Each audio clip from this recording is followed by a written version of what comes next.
Yeah, I feel like I could see most designers nowadays kind of like pivoting to PC just because I feel like Blender is becoming one of those programs that's very resource intensive when it comes to like your CPU, GPU, and stuff like that.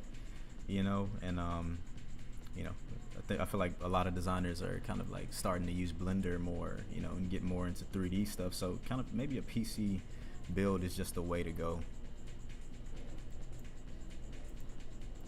I feel like it's really like worth it for real when you got an actual build.